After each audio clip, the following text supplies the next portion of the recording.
Gideklarar sa Korte Suprema kagahapon nga constitutional ang reproductive health law, gawas lang sa pipila ka bahin sa Section 7, 17 ug 23 sa kontrobersyal nga balaod.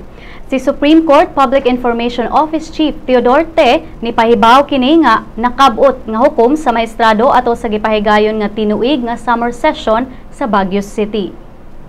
Scrutiny of the various arguments and contentions of the parties in the foregoing consolidated cases consisting of 14 petitions challenging the constitutionality and 2 interventions to uphold the constitutionality of Republic Act number 10354 or the RH law. Held that the RH law is not unconstitutional.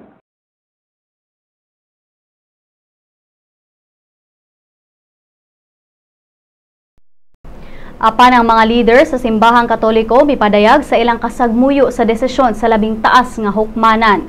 Si Cebu Archbishop Emeritus Ricardo Cardinal Vidal niingon nga naguol siya sa desisyon sa Korte Suprema. Suhestyon ni Cardinal Vidal nga mas maayong mag-reflect ang mga mambabalaod sa epekto sa RH law ngadto sa katawhan sa Pilipinas. Si Bishop Vicente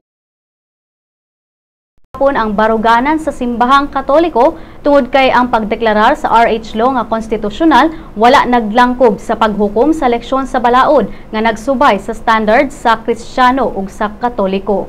Matod ni Bishop Navarra nga mas palig-unon pa sa simbahang Katoliko ang pagtudlo ug pag-edukar sa katawhan kalabot sa natural nga paagi sa family planning.